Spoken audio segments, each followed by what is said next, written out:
What's up, Mario Baseballers? It's Clutch here with an official tier list reaction video. For those of you who don't know, the Netplay community recently released their first ever official Netplay tier list. The top 25 players got to vote on this tier list. I was one of them, and I am releasing my ballot today to show where I think we got it right and where us as a community in the top 25 need to improve our opinions. But let's go ahead and break it down. We'll start at the bottom. I know there's been some other people reacting, talking about how is Paragoomba the worst character in the game, and I agree. I had Paragoomba at 28, not 32. Flip the two Goombas. Paragoomba actually has value in the field, being a good corner baseman, has a bit of a bat, good speed, can play left field or third base with super jump. I would never pick Paragoomba for a ranked game, so this is really arguing semantics. But Goomba still has a bad bat, has no defensive use at all. Ball dash fine, helps with some pickles, but guess what? The height you're losing, the small hitbox that you're losing on the corner bases where it's most useful, isn't worth it. Some people say that pitcher weird release and then ball dash on the mound, so then it eventually gets into a pickle anytime it happens. I don't think that's useful either. So I think Goomba has zero value, while Paragoomba does have a role on a team in ranked play. So that is why I switched those two. Otherwise, for the most part, my only other real switch was Toad and Monty Mole. Again, I don't see any reason to ever play Toad, but Falcon Popper, so maybe something. But unlike classics, when you can put together a Toad Brigade with Toadsworth and Peach and Daisy and actually get some value from Toad, not a thing you can do in ranked because we don't play with duplicates. So it's super hard to give Toad that home run ability that actually makes him somewhat of a threat in classic leagues.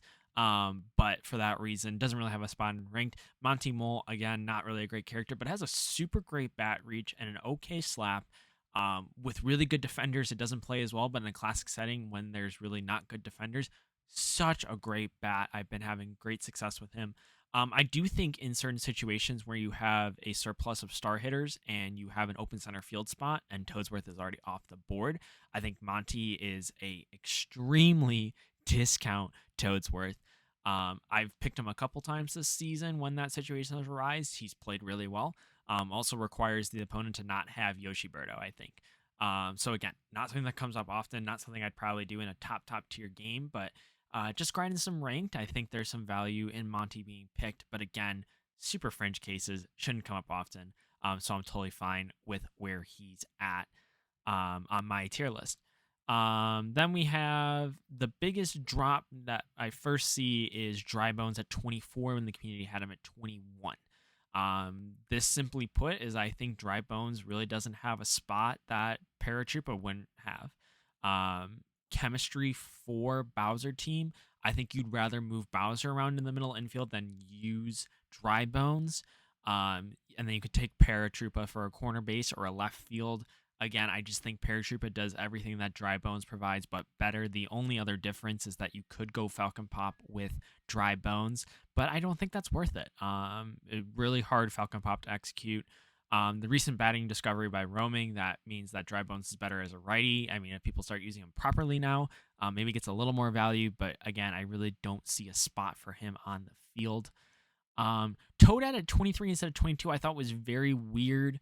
I think Toadette and Bowser Jr. are about interchangeable as your third wall jumper, so I put them together on my list. I think Bowser Jr. had a little more value last season because of how easy it was to get him on a team with Bro Bowser, get some chemistry going. But now with 1-2-1-1 draft in season 3, I actually think Toadette has the better value than Bowser Jr. Better defender. We now know that her bat is better righty, so again, you could start pull hitting if you really wanted to, or really as you should be. Still push, but push it through the right side with the better bat contact.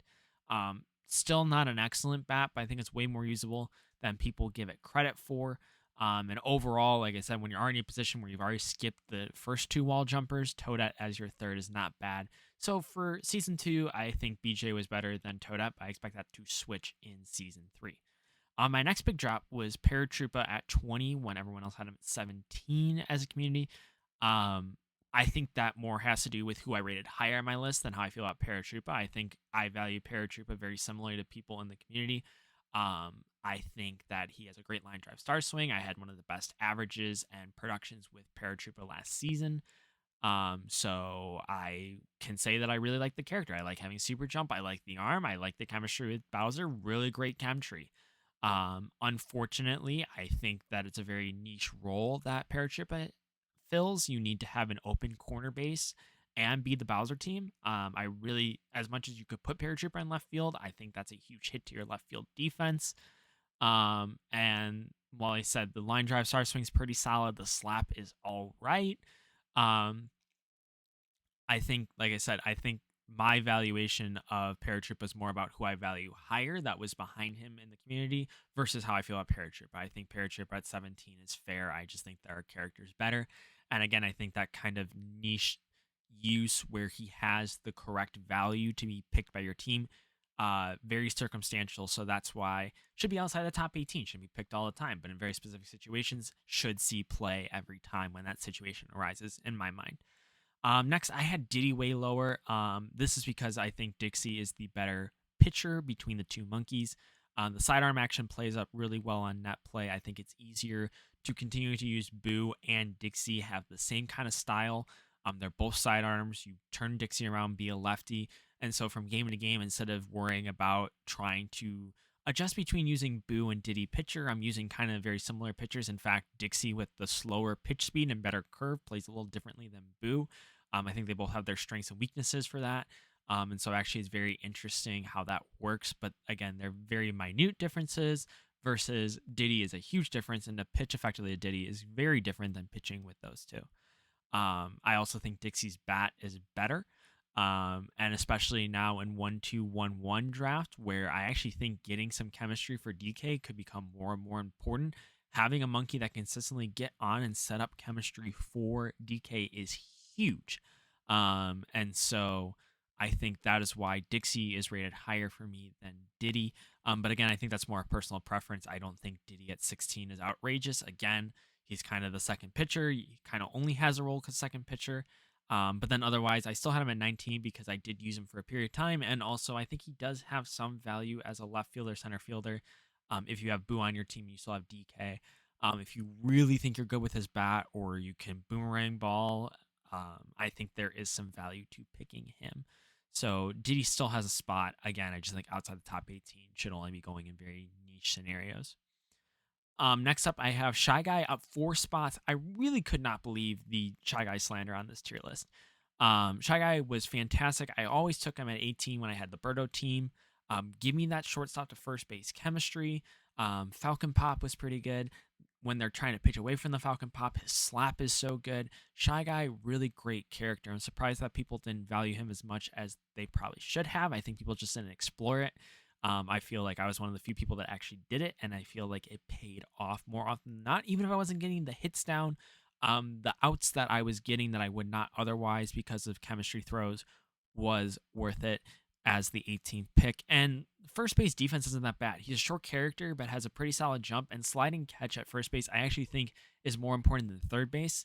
Just the way those hits go, having the sliding catch gets to balls that I think are super jump exclusive or um, at third base.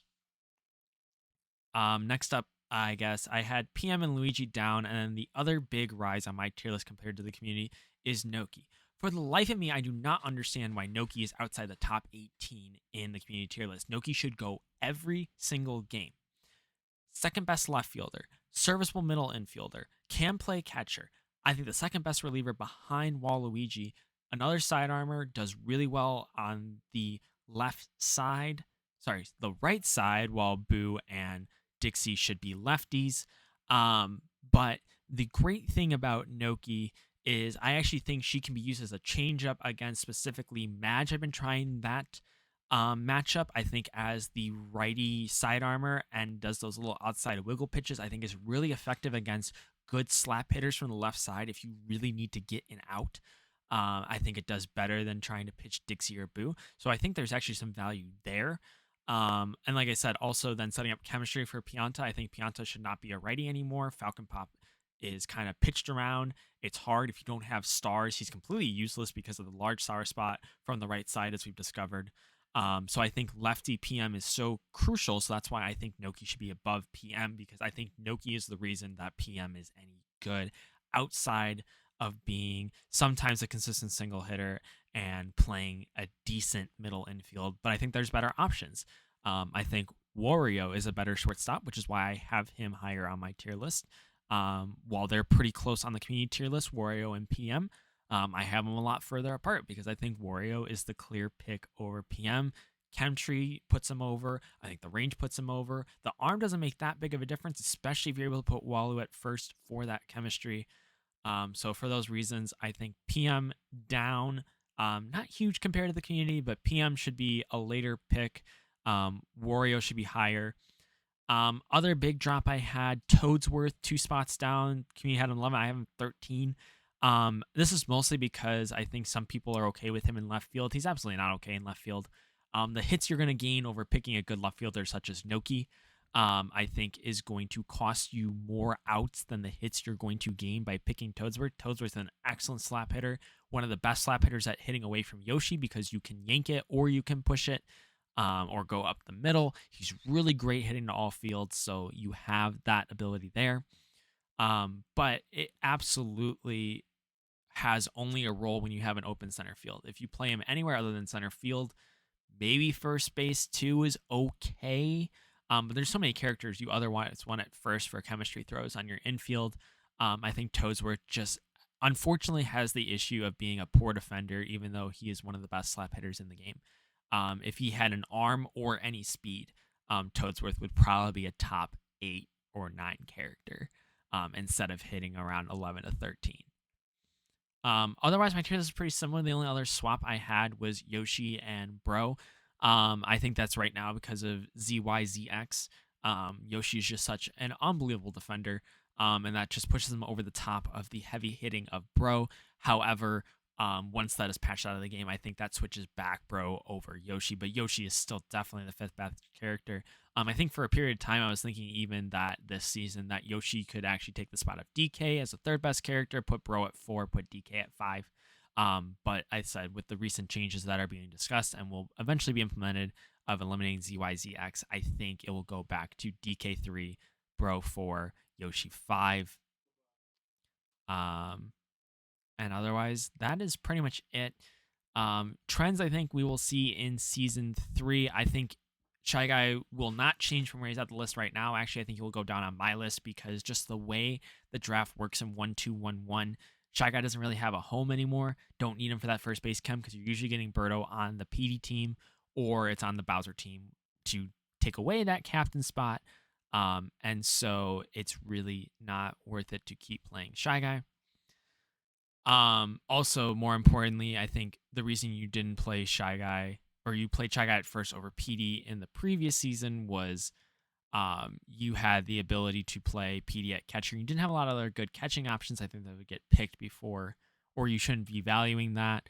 Versus I think now the way the draft works, you're more likely to get a solid catcher that allows PD to be moved out from behind the plate and still be just fine. Also, Yoshi was on the Bowser team, so you needed PD behind the plate to negate Yoshi steals. Anybody else, you had a hard time.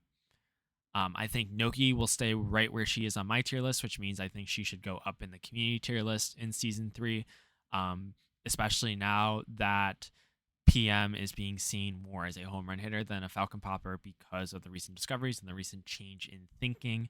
I think she will gain more value as a chemistry partner for PM and also as just such a versatile character that can kind of fill any role that you have remaining on your team outside of wall jumper. Otherwise, I think we'll continue to see a justification for where people are at.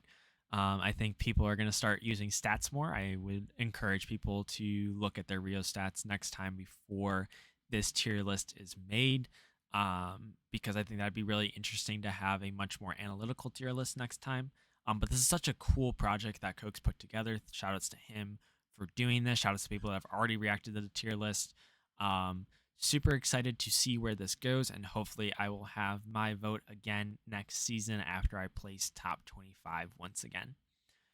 But anyways, y'all, that's going to do it for me today. Just wanted to give you my thoughts on the tier list and how it varied from my own personal submission for the top 25 list.